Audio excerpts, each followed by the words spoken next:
이게 예수님이에요. 갈릴리 신학교는 진보도 아니고 보수도 아니야. 갈릴리 예수 얘기하는데, 복음서 중에 마태복음과 마가복음에만 갈릴리 예수가 있어요. 부활한 다음에 어디 가면 예수님을 볼 수 있느냐? 누가복음은 예루살렘에서, 요한복음은 언급이 없어. 마가복음과 마태복음은 부활한 예수를 만나고 싶으냐? 갈릴리로 와라. 마태복음에는 예수님이 그 말을 하고 마가복음에는 천사가 그 말을 해. 마가복음이 먼저 쓰여졌으니까 이게 오리지널 이야기예요. 그 다음에 마태복음은 나중에 쓰였는데, 우리 학교의 구호는 갈릴리로 가라. 갈릴리에서 부활한 예수를 만나는 거예요. 이게 우리 학교가 설립된 이유예요. 근본주의 신학교는 성경을 엉터리로 읽어. 예수님이 왜 세상을 떠나는지 너무 몰라. 관심도 없어. 왜냐하면 십자가인 예수만 믿으면 되니까 그걸로 충분한 거예요. 그러니까 예수님이 어떻게 사셨느냐는 알려고 하지도 않아요. 근데 진보적인 학교는 어떠냐? 진보적인 신학교의 교수님들은 기독교인이 아니야. 네가 어떻게 알아? 여러분 질문을 하셔야 되는데 하셨다고 보고. 제가 한국에서 쫓겨나가지고 미국에 와서 본의 아니게 목회를 하게 됐어요. 목회를 하면 메인 비즈니스, 한국에서는 비즈니스 그러면 장사로만 생각하는데 고유한 업무, 처리해야 될 고유한 업무, 그걸 영어로는 다 비즈니스라고 그래. 목회를 하게 되면 목사의 고유한 비즈니스는 예배를 잘 드리는 거예요. 근데 저는 조직신학을 전공했고 목사할 생각을 안 했기 때문에 예배를 어떻게 하는 게 좋은 건지 잘 모르겠더라고요. 그래서 클레몬트 신학교에서, 샌프란시스코 신학교에서 영성의 대가로 은퇴하신 교수님이 클레몬트 신학교에서 3일 동안 특별 세미나를 하는데 강의 주제가 너무 근사해. 예배 갱신을 통하여 기독교를 개혁하자. 예배를 바꿈으로써, 예배를 새롭게 드림으로써 지금의 기독교를 바꾸자. 주제가 너무 멋있어가지고 3일 동안 가서 예배를 새롭게 하자라는 세미나에 참석했는데, 여기 미성년자들은 없을 거라고 보고, 비기독교인은 괜찮아요. 저는 예배를 3일 동안 예배 얘기를 다 했는데 헌금 얘기가 없는 거예요. 부부가 사랑을 하는데 밥을 같이 안 먹고 섹스를 같이 안 한다. 상상이 가요? 뭐가 이상한 부부 아니에요? 예배를 영성의 대가가 교수님이 와가지고 강의를 3일 동안 했는데 전 세계적으로 성찬식을 어떻게 하고 뭐 가운을 뭐 이렇게 입고 저렇게 입고 뭐 비디오를 찍고 뭐 별 쇼를 다 하는데 헌금 얘기가 없는 거예요. 여러분 아직도 저 이상한 놈이 무슨 소리를 하냐, 그러니까 미쳤다 그러더니 진짜 미쳤구나 그러는. 성경에 보면 하나님한테 나올 때는 공짜가 없어. 부자는 소, 가난한 사람은 양. 더 가난한 예수님은 공짜로 예배당에 갔나요? 예수님의 가족들은 비둘기, 공짜는 없어. 어떤 형태로든지 정성을 표현하는데 액수하고는 상관이 없어. 그러니까 11조라는 게 굉장히 좋은 거예요. 돈 많이 번 사람은 많이 내고 적게 번 사람도 공짜는 아니야. 그러니까 조금만 내면 돼. 상징이에요. 근데 이 상징이 굉장히 중요한 거예요. 그래서 성례전에 대해서는 막 썰이 많은데 제일 중요한 게 빠졌어요. 하나님은 나에게 축복을 해줘야 되고 나는 하나님에게 땡큐가 정성을 표현하는 거예요. 그 연결이 성찬식이라는 성례전이라는 방편이에요. 하나님과 사람이 만나는 거예요. 근데 이 핵심은 빼고 성찬식 뭐 어떻게 하고 무슨 뭐 어디는 코코넛 가지고 하고 뭐 한국에서는 막걸리 가지고 하면 되겠죠. 뭐 그런 것만 하더라고요. 그래서 제가 그 GTU 샌프란시스코 학교에서 나와서 그 사람을 잘 아는 사람한테 물어봤어요.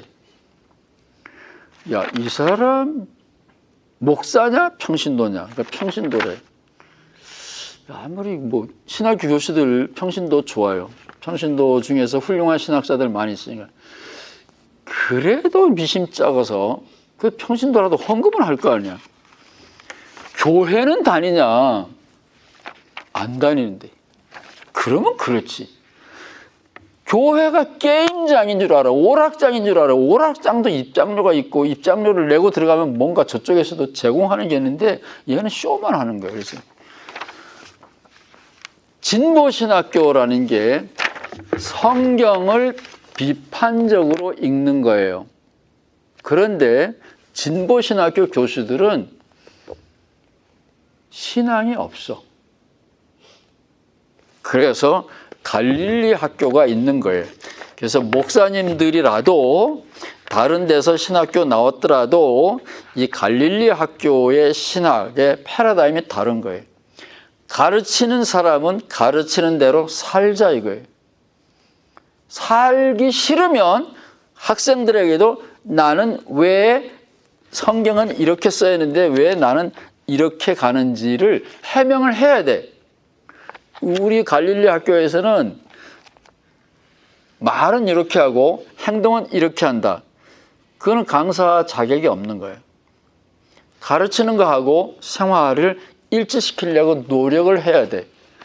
이러면은 어떤 사람이 이렇게 말하면 어떤 사람은 이렇게 말해. 아니 그래가지고는 어떻게 설교해요. 설교 시간에는 거짓말도 좀 섞어가면서 하는 거지. 바울도 아닌데 바울은 나를 따르라 이렇게 설교하잖아요. 우리가 어떻게 나를 따르라 이렇게 설교하냐. 그러면 저는 할 말이 많지요. 왜 시건방지게 그렇게 생각하냐. 저기 예수님이 가신다. 나는 저 예수를 따라가기 싫다. 그래도 나는 저기 가는 저 예수님을 따라가려고 애를 쓴다. 왜냐하면 설교를 그렇게 해라. 이거 뭐 교회 미성년자들한테 뭐 속일 일 있냐. 그게 목사가 하는 일이다. 바울처럼 나를 따르라. 시간방지 설교하지 말고 예수님이 저기 가는데 나는 저 예수님이 굉장히 매력적이기 때문에 따라가고 싶다. 근데 장애물이 여기 너무 많아. 힘들다. 그 얘기를 해라. 그 얘기를. 그럼 정직한 거잖아요. 나는 못 따라가지만 저 예수를 보고 따라가려고 애를 쓴다. 장애물은 이거다. 이렇게 정직하게 설교하자 이거예요. 그게 갈릴리 신학교예요. 비판적인 거는 좋아. 그러나 근본주의자들은 신앙을 굉장히 소중하게 여겨. 갈릴리도 마찬가지야. 진보적인 신학교는 목사님들이 교회를 안 다니는 사람들이 엄청나게 많아. 성경을 소설처럼 생각을 해. 소설은 그냥 읽고 감상하고 그걸로 끝나는 거죠. 우리는 살아야 돼. 그래서 갈릴리 신학교는 진보 신학교를 나왔든지 보수 신학교를 나왔든지 목사든지 혹은 비기독교인이든지 간에 인생론을 다시 배우기 위하여 여기에서 F1 받아가지고 10년 동안 있어야 될 충분한 명분이 있어요. 이게 조금 어려운 얘기니까 여러분이 혹시 이민국에 인터뷰 가야 될 기회가 있으면 저한테 연락하라면 제가 자세히 써줄게요. 영어로. 왜냐하면 이건 굉장히 중요해요. 학교들마다 다 달라요. 공부를 다시 해야 될 충분한 이유가 있어요. 그래서 복음서에도 부활한 예수님을 어디서 만날 거냐? 누가복음. 여기 꼼짝 말고 붙어 있어. 누가복음이라고요? 그게 사도행전이 예루살렘에. 그런데 마태와 마가는 야 예수님 벌써 갈릴리로 돌아갔어. 갈릴리는 한국으로 따지면 평양이에요. 예수님은 남산에서 처형됐어요. 서울이에요. 누가복음과 사도행전은 서울복음이야. 우리 갈릴리는 평양복음이에요. 그래서 마태복음과 마가복음에는 예수님이 서울 남산에서 처형당했는데 예수님이 혹은 예수님의 무덤을 지키고 있던 천사가 부활한 예수를 만나고 싶으냐? 다시 평양으로 가라 그런 거예요. 그러니까 우리는 신학교는 한국식으로 말하면 평양 신학교인 거지. 그러니까 대부분의 한국의 크리스찬들은 남산 좋아하는 거예요. 예수님이 남산에서 근사하게 처형됐고 남산에서 부활했다 이런 거예요. 마태복음에는 승천 얘기가 없어요. 그런 거 오늘 처음 들어볼 거예요. 마태복음에는 예수님이 승천하지 않아. That means 재림 안 해요. 재림을 믿는 사람들은 이상한 사람들이에요. 예수님은 지금 여기에 계신 거예요. 이게 마태복음이에요. 이거 마태복음 제가 안 썼어요. 마태복음 제일 끝에 보면 가르쳐 지켜라. 내가 너희와 함께 있으리라. 그러니까 성경이 이렇게 달라요. 구약과 신약은 말할 것도 없고 신약 안에도 이렇게 다른 거예요. 예수를 어디서 만날 거냐? 예루살렘에서. 그게 지금 한국식으로 말하면 재래 기독교예요. 시장이 새로 생기면 신흥시장, 옛날 시장은 전통시장, 재래시장 그래요. 그래서 기독교에서도 새로 생긴 기독교는 신흥종교 이렇게 불러요. 신천지, 뭐 통일교 이게 다 신흥종교인데 그래서 우리는 진짜 이 갈릴리 예수를 얘기하는 거예요. 그래서 이거는 근본주의도 아니고 보수주의도 아니에요. 그래서 이 갈릴리 신학교는 여러분들이 다른 신학교에서 뭘 배웠든지 간에 여기서 10년 동안 공부해도 돼요. 그리고 우리가 하려고 하는 거는 갈릴리 신학교 이름 그대로 갈릴리 예수를 만나는 거예요. 우리 학교에는 초교파적이고 종교하고 상관없이 신학교육을 하고 있기 때문에 비기독교인도 있다고 치고 더 나가서 나는 무신론자다 이러는 사람이 여기 한 사람쯤 있다고 보고 제가 얘기를 하는 거예요. 오늘은 그 한 사람을 위해서 제가 갈릴리 신학을 이야기하는 겁니다. 무신론자. 저도 무신론자예요. 무신론자인데 예수 믿느냐? 예수는 사람이라 그랬잖아요. 문제가 없잖아요. 자, 혹시 여러분 가운데 나는 무신론자다 이런 사람이 있을는지도 모르는데 무신론자도 하나님 믿어요. 단어가 다를 뿐이야. 한국에서는 돈이라 그러고 미국에서는 money라 그러죠. 단어는 다르지만 다 같은 거잖아요. 그런 것처럼 무신론자도 이게 일반 신학교에서는 그렇게 안 가르쳐줘요. 무신론자도 하나님 믿어요. 부부가 왜 싸우느냐? 하나님이 달라서 그래. 가치관이 달라서 그래. 양보할 수 없는 게 있는 거예요. 다 잘해줘. 다 잘해줘. 어느 선이 딱 되면 거기는 안 되는 거예요. 그건 목숨을 거는 거기 때문에 절대로 안 돼. 그런 게 사람마다 다 있어요. 그런 게 없는 사람을 우리는 착하다 그래. 나이스하다 그래. 그래서 나이스하고 착해서 결혼했는데 살아보니까 아니 옳시다. 그럼 헤어져야죠. 아니면 내가 죽어야 돼. 그래서 하나님이 없는 사람이 없어요. 다 양보할 수 없는 지점이 있어. 보통 때는 이게 안 나타나. 이게 삶의 울타리라면 이 가장자리에 갔을 때 벽에 부닥쳤을 때 나타나는 거예요. 그게 자기 하나님이에요. 저한테는 예수님의 삶의 비전이 저한테는 하나님이에요. 이거는 제가 목숨과 바꾸는 거예요. 자기에게 목숨보다 더 소중한 건 없죠. 무신론자에게도 그런 게 있어요. 제가 신학 공부가 너무 재미없고 힘들어서 그만둘까 그러다가 공산주의자들 책을 봤어요. 근데 공산주의자들 책은 서문에 이렇게 돼 있어요. 당의 명령이 있으면, 하늘의 명령이 있으면, 명분이 있으면 I am ready to die. 나는 언제나 죽을 수 있다. 그런데 헛되게 죽고 싶지는 않다. 제가 그 공산주의자들의 글을 읽고 얼마나 충격을 받았는지 몰라요. 이 대명천지에 돈과 권력이 재밌는 일이 얼마나 많은데 아직도 명분을 위해서 목숨을 버릴 수 있다고 글로 고백하는 사람들이 있구나. 기독교인들은 아니에요. 여기서도 살고 죽어서도 살고 영원히 살려고 그러는데 그거는 삶에 집착하는 거죠. 어린애 같은 거예요. 그런데 공산주의자들은 그게 아니에요. 내 목숨보다 더 큰 것을 알고 있는 거예요. 저는 거기에서 은혜를 많이 받았어요. 아, 인생이 이렇게도 살 수 있구나. 저는 예수님이 그런 것을 발견했고 알았다고 봐요. 자기의 목숨이 소중하지 않은 게 아니에요. 예수님은 한 생명이 온 천하보다 소중하다 그랬어요. 그 목숨을 예수님은 버릴 권세가 있다 그랬어요. 내팽개치는 거 아니에요? 그런 삶이 오늘날 공산주의자들에게 있더라고요. 그걸 보고 저는 나도 공부 끝까지 해야 되겠다. 그래서 저는 공부가 힘들었는데 허무해가지고 매 신학교에 가면 쓸데없는 얘기만 했어요. 그래서 힘들었는데 결국은 끝까지 할 수 있었던 거는 그 공산주의자들한테 영향을 받은 거예요. 야호르잖아요.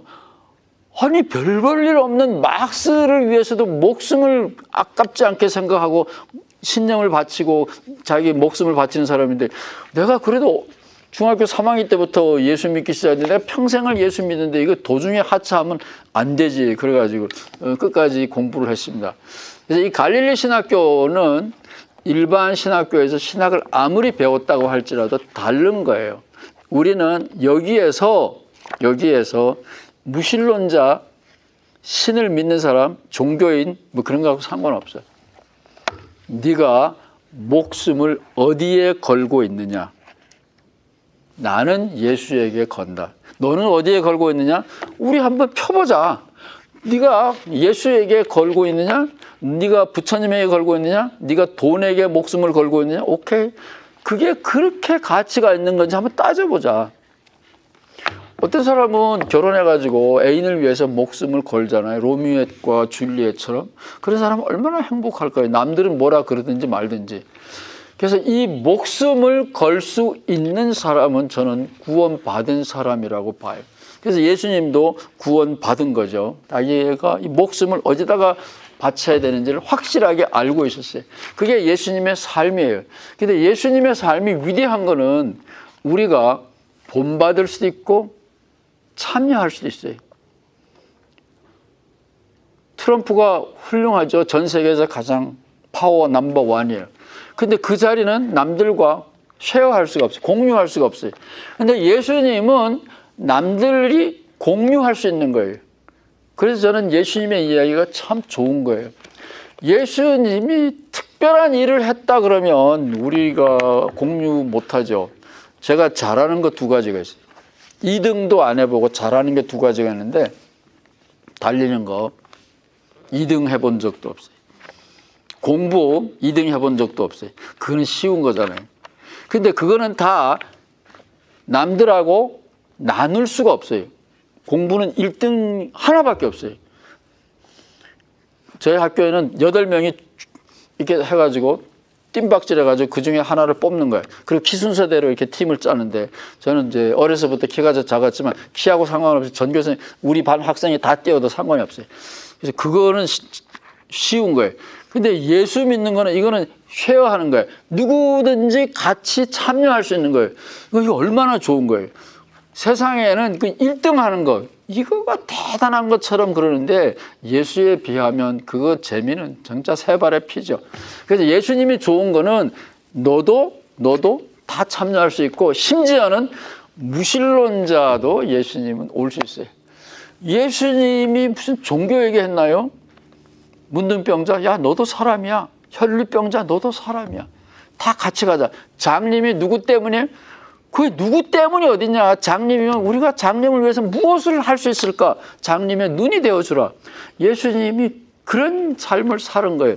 진짜 감동적인 거죠. 그래서 이 배타적인 것, 저는 이 기독교 안에 남아있는 이 배타적인 요소를 언젠가는 청산을 해야 될 거라고 봐요. 그래서 이제 시간이 다 됐으니까 여러분 시간이 더 이상 떠들면 안 되니까 여러분이 집에 가셔서 예수 초청장 치면 제 유튜브가 나옵니다.